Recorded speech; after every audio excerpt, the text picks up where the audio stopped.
Welcome, everyone. It's that time of the year. It's the Hatsu Basho podcast from good old Tachiai. We're here, and we've got the Tachiai crew. So first and foremost is the founder of Tachiai, Andy. Say hello. Hey, Happy New Year, everybody. Happy New Year to you. And, of course, our man in foreign lands, Josh. Say hello, Josh. Hey guys, I've done this podcast in a lot of places, but I've never done it in a Banzuke, so this will be the first time. For Are those you, of you in watching fact, on YouTube, ranked in the Banzuke? here. All right, good. You're, yes, up in the top division. Very, very good. Very good. So, as fans probably know, Hatsu's in a little bit of a question mark right now due to the surge in COVID cases in Tokyo and surrounds. In fact, a fan favorite, Waka Takakage, and most of Arashio Heya have come down and tested positive for COVID-19. And so we know for a fact that Waka Takakage, yeah, see, I'm messing it up too. Waka Takakage is going to be Kyujo for the entire tournament, as well as I believe most of his Heya mates. And so we're left wondering what's going to happen. Josh, have you been following the news from Tokyo? And if so, what do you know? Yeah, I know a lot of people in Tokyo are obviously nervous, and some people supportive, some people not sure that there may be a state of emergency declared. As far as Sumo is concerned, all we can kind of do is look at history and kind of speculate what might happen. And we had a tournament where already all of Tamanoi Bea was Kyujo last year. Yep. And since the end of this last tournament, as you mentioned, we've seen outbreaks in Tatsunami Bea and now Arashio Bea as well, which have included top division Rikishi. So that part doesn't look great. I think, personally, I don't know if I'm jumping too far ahead, but, I'm kind of looking at this and saying, there might be a no fans Basho on the horizon. And I'd rather that. I don't think they want to cancel another Basho, especially if they can televise it. But yeah, just to expand on that, I think March was really strange last year when there were no fans. Yeah, it was. But it was better to have Sumo than none. And they've shown before that they're able to enforce very strict bubble protocols. So, if I can, I don't want to say moralize on it, but the important thing to remember is we've had one death in Sumo already. That's one too many. And while a lot of the top division Rikishi are surprisingly healthy, we know that many Rikishi in general, long before the virus, have shorter lifespans owing to heart issues, things that are longer term side effects. So I worry a lot about the guys in the lower divisions. And, as Bruce, as you've said many times, we've talked about it with guys who've had to retire. Some of these guys have issues getting access to medical care already. So we want to make sure that they're okay. Yep. All right, Andy, we're kind of on pins and needles here in the States, wanting to know if the government's going to declare a state of emergency and if they're going to shut down public events, including Sumo. What are your thoughts? Japan is in the worst of the three waves that they've faced so far, and it doesn't seem like it's necessarily peaked at this point. But they were able, like Josh had mentioned, they were able to pull off the the original bubble back in March and make that tournament happen. The key thing about this year is the impact that it will have on the Olympics.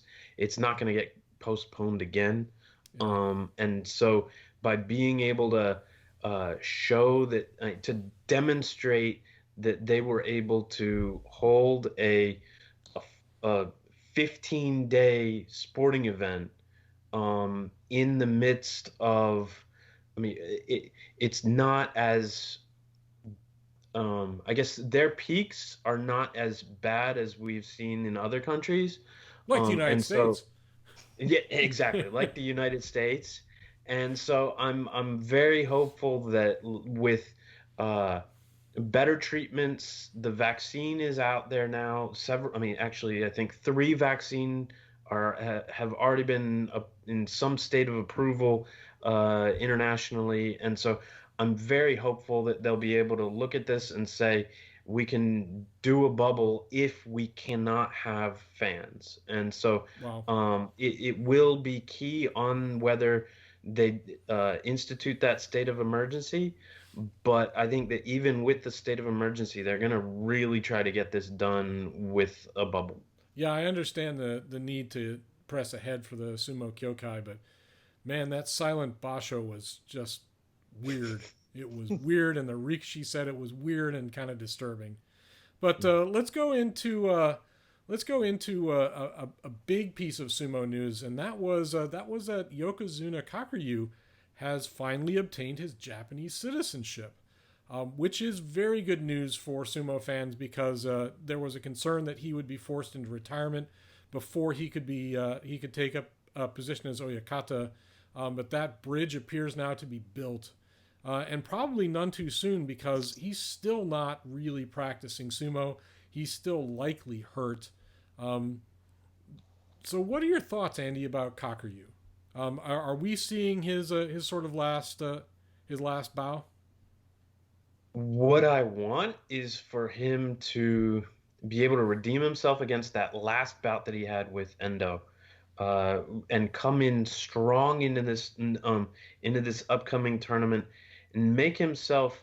It was that silent Basho, I believe, where he got a Jun Yusho. Yeah. And he picked up 12 wins. That may have been enough to kind of stave off the retirement calls for a little bit. I mean, he does have 6 titles, but he also has 6 full Kyujo, and I don't think that. I mean, my heart wants him to go in and I guess run the Banzuke and end up with a Zensho Yusho. But I personally think that he's going to trip up if he enters. He will trip up in the first week and call it a career. Wow. But I do think that he will go in to try to not have that Endo bout be his last. So, for those fans who may not be familiar, there's a bit of a Yokozuna ultimatum from the Yokozuna Deliberation Council, which is that both Yokozuna need to return and do all 15 days or consider retirement. So, Josh, thoughts about Kakuryu? Is this it for him, or do you think he can rally one more time? The hope is that we get at least another 15-day tournament out of him, because we're sumo fans, right? We want to see that. But I think if it looks like he won't easily get a Kachikoshi, the assumption is that he would probably do what Kisano Sato did and announce his retirement in the middle of the tournament. But, he took a real long time to start training for the Basho, as you say, Bruce. And I don't really know what to make of that, because now that he has his citizenship, his performance is going to be under enormous scrutiny because of those comments that you referenced. So it's probably not bad that he decided to avoid the public spotlight and put forward, under par performances in an open and public training session. At the same time, the really weird thing is that he quite publicly said it's not great that not more Rikishi took advantage of that joint practice. Yes. So I get the feeling he's at the point where he probably would have reached his natural retirement, but for that ongoing citizenship situation. Now it's resolved. I think most people would expect it to be his final Basho. I think with all the scrutiny on him and whether he's been worthy of the Yokozuna title over the past few years, I think the thing that's been forgotten, and you mentioned this, is that he's won more titles than all but 2 of the elders in the Sumo Association. Yep. There's only 2 people in all of the Sumo Association, all these guys who, run sumo, who have accomplished, if you take the Yusho as the bar of accomplishment, more than Kakuryu has. And that's Musashi, the former Musashi Maru, and the former Hokutomi, who's the chairman of the association. So, I think that he deserves to go out on his own terms. Yep.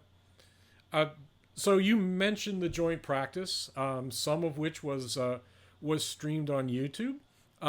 What amused me most about that factoid was that I think the Sumo Kyokai may have underplayed the interest and demand. Is that as the practice session wore on, the stream degraded tremendously as everyone wanted to watch this.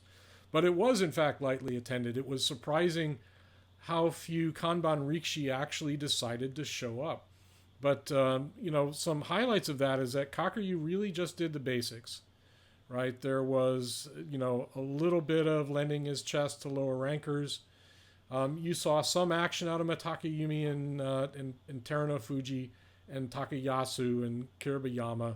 Hakuho, though, was pretty darn active. He beat up tadpoles. One day he was beating the tar out of a no-show.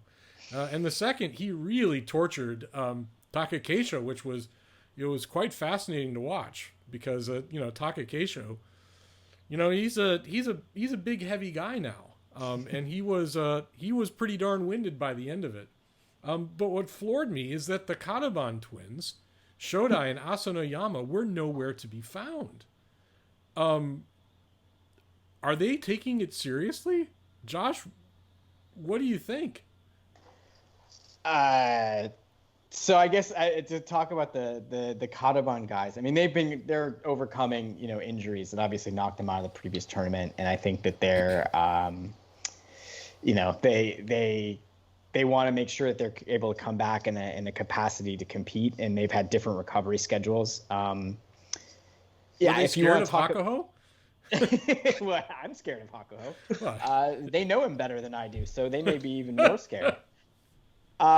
So I guess first thing first, we'll talk about the joint training sessions. I tend to look at these pretty optimistically. You ask, are they effective? I think if anybody got value out of it, in a period where there's no Degeiko, then it's effective. Takakeisho, Terano Fuji have training partners in their own stables who are good, but the rest of Sanyaku really don't. And I think that's why when you ask that question about the two Kataban Ozeki in particular, that's where that really brings it into focus. So, for these other people who aren't really able to do other work with high rankers, someone like Kiribayama who's in a stable where you have an injured high ranker, or someone on a different training schedule, it's valuable. I think Ichinojo showed up a few times, and he's someone who famously doesn't have anybody to train with. So I think even mentally, if you're a person like that, it's a good thing. We all feel like this in these times, to be able to go and see your counterparts and the people who you work with and the people who you compete with in your job. So I think that's good. If you want to talk about Shodai, I think what's really interesting though, Bruce, is the association put out a video this week. I don't know if you guys saw it. That had these former Rikishi, some of the more lower ranking Oyakata, and they came out with one of those hand force meters, meters that measure your strength. Yeah. And they went around to all of the top guys and measured them. And the strongest, Hakuho and Kakuryu, they put up really good results. But Shodai was the strongest. Shodai broke the meter. The only one who came close was Terano Fuji. So that at least shows you, you ask if Shodai's, if he's Genki and taking it seriously. He is incredibly strong. But whether, his injury was in a different part of his body. So, how that factors in is a different story altogether. Yeah, I noticed they did not give Ura the grip strength meter. Just wait until that one happens. And they gave it to Tobizaru, which I thought, maybe, I don't know about that. All right, Andy, did you have a chance to watch that video from the Degeiko session, and what were your thoughts? I was... It's very hard to, I guess, really take anything out of those, because so many times we would see Takayasu practice really, really hard, or Kisuna Sato say that he's ready to do Yokozuna level sumo after a practice. But I think that these sessions are more for the when Takakeisho got schooled by Hakuho, I don't think that he was necessarily giving 100% wave action in any of those bouts. It was not an attempt to beat Hakuho. It was an attempt to learn from Hakuho. Yep. And so if learning from Hakuho means that he rolls you around on the ground and makes you look like a child, you roll around on the ground and look like a child, because he will teach you technique, I believe. And I think that it's much better for them to, as Josh had said, if you're Ichinojo and you don't have an opportunity to learn from other wrestlers outside of your stable, especially like a Yokozuna or an Ozeki, who, I mean, unfortunately, yeah, Asanoyama and Shodai were out, but I kind of lay that on the fact that they were injured. I think both of them have only started wrestling with Makuuchi opponents today or maybe in the last couple of days. I think that it's a great Yep. those are great learning experience, but it's not something where you take the wins and losses at face value. I'm not surprised that people were only committed to it for the first couple of days, and I really would like. I think I would be interested to see what would have happened if instead of like a week long, um, uh, I guess training camp like they had, if they interspersed 2 or 3 days throughout this break Yeah. to see what like whether they could have gotten more full commitment from some of those wrestlers who didn't partake earlier on in this break. They might be able to at least get Shodai in and Asanoyama for some of the basics. So let's dive into the meat of what's about to happen, and that's that if we can actually have this Hatsu Basho, if they don't shut down sporting events, the government doesn't shut them down. We've got a fairly unique situation. We've got two Yokozuna who are at the end stage of their career under an ultimatum to produce or get out. You've got three total Ozeki, one of which, if he picks up a Yusho, will become a Yokozuna. The other two are Kadoban and have to clear 8 wins. That in itself is a recipe for absolute madness and chaos. But you've got Terano Fuji at Sekiwaki 1, who really is looking in many ways as Genki as the first run up towards Ozeki. You've got Takayasu, who talks a big game, but maybe this time he's actually strong. And then you've got the eternal bridemaid, Mitaka Yumi, who's got to be just completely pissed off because nobody cares about him right now because he just can't put the wins together. And then you've got, Andy's favorite, which is Takanosho, who's going to smile regardless. This is going to be nuts. There is no way all these people are going to survive. Josh, when you look at this, what do you think's going to happen? Well, I mean, you didn't even mention Hokuto Fuji, who is someone who's really been chaotic. Oh, yeah. I mean, we could just go down the list. We could just go down the list. All these people could have a breakout tournament and just cause complete havoc in the named ranks. Yeah, absolutely. Well, I think let's start to talk about those Kadoban Ozeki a little bit more, because that's kind of the fulcrum, which kind of determines which direction sumo is going to look over the course of the next few months. And I think it would be very Shodai to have a Makekoshi, either because he's still injured or mentally not in a place where he can deal with the extreme level of competition. No. Those of us who have followed his career and know, the sort of negative outlook that he has most of the time, that's something I'm watching and going, he physically, when he is all together, he's become remarkable. But mentally and in what's going on with that injury, it would be very Shodai to have a Makekoshi this tournament. Asanoyama, I think, has the physical tools to grind it out.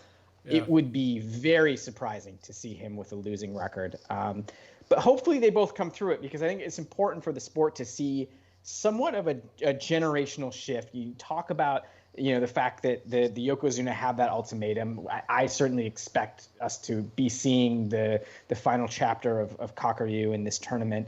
And it's important also for us to stop losing Ozeki after like 5 tournaments, right? It's interesting because, our friend John Gunning famously said it's the easiest rank to hold in all of sumo on a results basis, which is true. You have to win 8 out of every 30 matches. Like nowhere else in sumo apart from maybe Yokozuna these days.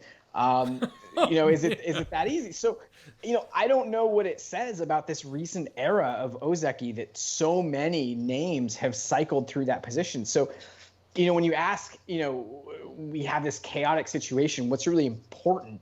I think the important thing is that at least one, if not both, of Shodai and Asanoyama are able to hold that rank and consolidate that, All right, Andy, this one's going to be a hellstorm. When you look into your crystal ball, what do you think's going to be the outcome? Whatever I choose is going to be wrong, as usual. I mean, the thing is, Takakesho had kind of proved that even if you do go Kataban and get demoted to Sekiwake for a tournament, you can bounce back. Like Josh alluded to, love to see some consistency out of some Ozeki at some point. The thing is, we can't pick a storyline because there's so many storylines up there at the top level where there's just so much chaos, and because we used to have Hakuho, who we could, kind of depend on as being our rock. Yep. And everybody's like, is he even going to show up for this tournament? Like, is he going to retire between now, March, May? Is he going to make it to the Olympics? Is there even going to be an Olympics? There are so many things going on now that it's going to be so entertaining to watch. There's so many guys in there who, if there were a front runner in this tournament, who I think it's got to be Takakesho because he won the last one, but he kind of gets that front runner status by default because nobody else showed up. In this tournament, there are so many guys up there who are willing and able to play spoiler, and like you just go down the list from Hakuho all the way down to Tochinoshin Tamawashi. Those are guys who have Yusho themselves. Yep. And they're down in Maegashira 4. It's going to be fascinating, and I'm sure that whatever we see is going to be amazing unless they declare a state of emergency and say we got to wait until Osaka. And which would be a complete and total mess. All right, well, that concludes segment 1. Come back soon for our Genki report and our always regrettable predictions. But until then, I'm Bruce Henderson, associate editor of Tachiai, with Andy and with Josh. And thank you. And remember, for Sumo, it's Tachiai.